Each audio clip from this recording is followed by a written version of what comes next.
Hello আমার sweet cute বন্ধুরা, কেমন আছো তোমরা? নিশ্চয় আমার গল্প শুনে শুনে খুব সুখ নিচ্ছ আর আনন্দে আছো, তাই না? তোমাদের আনন্দ দিতেই তো আমি নিয়মিত তোমাদের জন্য নতুন নতুন গল্প নিয়ে হাজির হয়ে যাই। তো চলো, তোমরা যারা এখন আমার চ্যানেলটি সাবস্ক্রাইব করনি তারা প্লিজ প্লিজ প্লিজ আমার চ্যানেলটি সাবস্ক্রাইব করে দাও। চলো তাহলে দেরি না করে ভিডিওটি জলদি জলদি করে লাইক করো আর চ্যানেলটি সাবস্ক্রাইব করে দাও। ধন্যবাদ। নীলিমা আর রাকিবের সংসারটা ছিল একদম মধুর। ছোট্ট একটা ফ্ল্যাট, দুইজনের হাসি ঠাট্টা আর একে অপরকে ঘিরে পৃথিবীটা ছিল তাদের ভালোবাসায় পূর্ণ। বিয়ের প্রথম দিকে সব কিছু নতুনই লাগতো।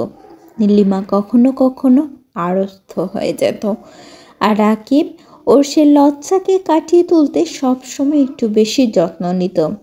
অফিস থেকে ফিরে এসে একগাল হাসি দিয়ে সে বলতো, কী রে, সারাদিন কী করেছ? নীলিমা চুপচাপ হেসে বলতো, তোমার জন্য রান্না করেছি। রাকিব মজা করে বলতো, তুমি ছাড়া আমি যেন বেঁচে থাকতেই পারি না। এই ছোট্ট ছোট্ট ভালোবাসার মুহূর্তগুলোকে তাদের সম্পর্ককে আরও মধুর করে তুলেছিল। সময়ের সাথে সাথে দুইজনের মধ্যে আরও গভীর বন্ধন তৈরি হয়েছিল।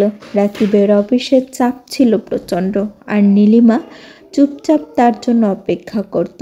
সে জানতো রাকিব যতই ব্যস্ত থাকুক, সে ফিরলে তার দিকে ভালোবাসার চোখে তাকাবে আর বলবে, আমি তোমাকে মিস করেছি নীলি। সেই মুহূর্তগুলো নীলিমার কাছে ছিল অমূল্য। রাকিব মাঝে মাঝে রাতে ঘুমের সময় ওর চুলে বিলি কেটে বলতো, তুমি জানো, আমি যদি একদিন কাজের চাপে খুব ক্লান্ত হয়ে থাকি, তবুও তোমার মুখের হাসিটাই আমাকে শক্তি দেয়। নীলিমা মৃদু হেসে বলতো, তুমি আমার সব কিছু রাকিব। নীলিমার জন্মদিন এলো। রাকিব চুপি চুপি পরিকল্পনা করেছিল বেশ কিছুদিন ধরে। নীলিমা কিছুই আজ করতে পারেনি। জন্মদিনের আগে রাতে রাকিব ওকে খুব সাধারণভাবে বলল, কাল সকালে তোমার জন্য একটা সারপ্রাইজ আছে।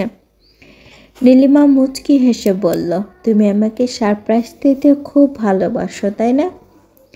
রাকিব চোখ টিপে বলল, তোমার মুখের হাসিটাই আমার সবচেয়ে বড় উপহার। পরের দিন সকালে নীলিমা ঘুম থেকে উঠে দেখতে পেল রাকিব ওর জন্য পুরো ঘর সাজিয়ে ফেলেছে। ফুল, মোমবাতি আর তাদের ছবিগুলো সাজানো ছিল দেওয়ালে। টেবিলের উপর একটা চমৎকার কেক রাখা। এগুলা দেখে নীলিমার চোখে জল চলে এলো। রাকিব, এত কিছু করেছ আমার জন্য তুমি? রাকিব ওকে কাছে টেনে নিয়ে বলল, তুমি আমার জীবনের সবচেয়ে সুন্দর অংশ, তাই না? ওরা একসঙ্গে কেক কাটলো, সারাটা দিন একে অপরের সান্নিধ্যে কাটিয়ে দিল। তারা রাতে ব্যালকনিতে বসেছিল, আকাশের তারাগুলো ঝলমল করছিল। নীলিমা বলল, তুমি আমার জীবনের প্রতিটা মুহূর্ত স্পেশাল করে তুলেছ রাকিব। রাকিব ওর কপালে চুমু খেয়ে বলল, কারণ তুমি আমার পৃথিবী। ওদের ভালোবাসার পথ চলাটা ছিল মধুর, কিন্তু ছোটোখাটো ঝগড়াও হতো। একদিন রাকিব অফিস থেকে এসে ক্লান্ত হয়ে পড়েছিল, আর নীলিমা সারাদিনের পরিশ্রমে রান্না করতে একটু দেরি করে ফেলেছিল।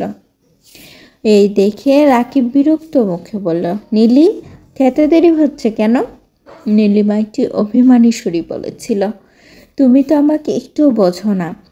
রাকিব তখন চুপ হয়ে গেল, কিন্তু একটু পরে সে উঠে গিয়ে নীলিমাকে পেছন থেকে জড়িয়ে ধরে বলল, আমি কি তোমাকে ছাড়া কিছুই বুঝি বলো? নীলিমা অভিমান ভুলে হেসে ফেলল। একবার তারা কক্সবাজারে বেড়াতে গিয়েছিল। সমুদ্রের বিশাল ঢেউয়ের দিকে তাকিয়ে রাকিব বলেছিল, নীলিমা, আমাদের ভালোবাসা যেন এই সমুদ্রের মতোই বিশাল হয়। নীলিমা হাতের তালুতে বালি নিয়ে বলল, আর এই বালুর মতো যেন কোমল হয়। রাতের বেলায় তারা সৈকতে হাঁটছিল হাতে হাত ধরে। ঠান্ডা বাতাসে নীলিমা কেঁপে কেঁপে উঠছিল। রাকিব তখন ওকে আরও কাছে টেনে নেয়, আর সে বলে, তোমার জন্য এই পৃথিবীর সব কিছু করতে পারি আমি। নীলিমা আবেগে বলল, তুমি জানো, তোমার সঙ্গে থাকলে আমি সব কিছুই ভুলে যাই। রাকিব তার দিকে তাকিয়ে বলল, তাহলে আমাদের সমুদ্রের মতো এই ভালোবাসার নীড়ে হারিয়ে যায়। চলো। ওরা রাতভর সমুদ্রের গর্জন শুনতে শুনতে ভালোবাসায় ডুবে গিয়েছিল। একদিন নীলিমা একেবারে হঠাৎ করে বলল, রাকিব, আমাদের ছোট্ট একটা বাড়ি বানালে কেমন হয়? রাকিব হেসে বলল, তোমার স্বপ্ন পূরণ করব আমি সবগুলোই। নীলিমা উচ্ছ্বাসে বলল, আমি চাই সেখানে একটা বাগান থাকবে, যেখানে আমরা একসঙ্গে বসে কফি খাবো। রাকিব ওর হাতে হাত ধরে বলল, তাহলে চলো আমরা একসঙ্গে সেই স্বপ্নটা গড়ে তুলি। ওদের ভালোবাসা প্রতিদিন নতুন নতুন স্বপ্ন বুনছিল। একদিন রাকিব রাতে নীলিমার পাশে বসে বলল, নীলি, তোমাকে পেয়ে আমি পৃথিবীর সবচেয়ে সুখী মানুষ। নীলিমা মুচকি হেসে বলল, তুমি ছাড়া জীবনটা কল্পনা করাও কঠিন।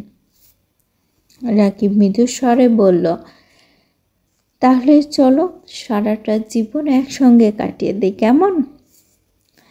এরপর নীলিমা হেসে বলেছিল, আমরা তো তাই করছি রাকিব। সেই রাতে ওরা একসঙ্গে হাতে হাত ধরে ভালোবাসার স্বপ্ন দেখতে দেখতে ঘুমিয়ে পড়ল। ভালোবাসার ঠিকানায় তারা চিরকাল একসঙ্গে থাকবে, একে অপরের জন্য।